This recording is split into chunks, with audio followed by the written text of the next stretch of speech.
గురజాలపట్నంలో గుంటూరు ఉమ్మడి జిల్లా యాదవ సంఘం అధ్యక్షులు సిద్ధారపు గాంధీ యాదవ్ తన కార్యాలయంలో విలేకరుల సమావేశం ఏర్పాటు చేశారు.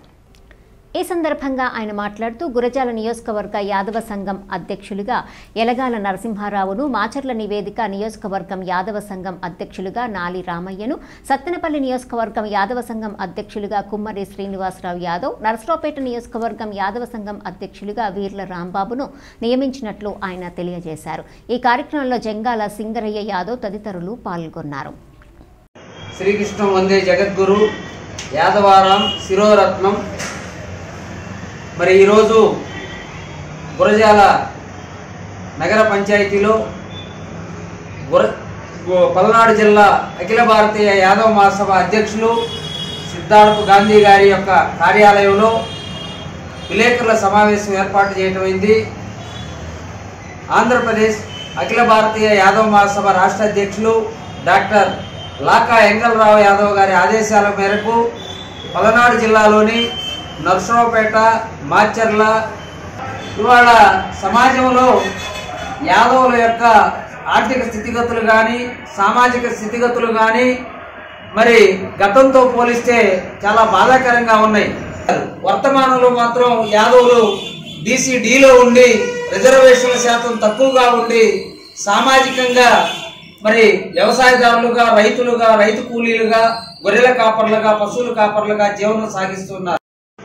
శ్రీ లాగా వెంకటరావు గారు ఆదేశాల మేరకు ఈరోజు గురజాల నియోజకవర్గ అధ్యక్షుడిగా యలగాల నరసింహారావు యాదవ్ని నియమించడం జరుగుతుంది. అదేవిధంగా మాచర్ల నియోజకవర్గానికి నాలి వీరయ్య యాదవ్ను ప్రకటించడం జరుగుతుంది. అదేవిధంగా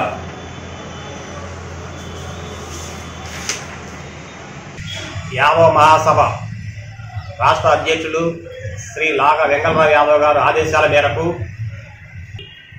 మాచర్ల నియోజకవర్గానికి నాలి రామయ్య యాదవ్ను నియమించడం జరుగుతుంది. అదేవిధంగా సత్తెనపల్లి నియోజకవర్గానికి శ్రీ కుమ్మరి శ్రీని యాదవ్ను నియమించడం జరుగుతుంది.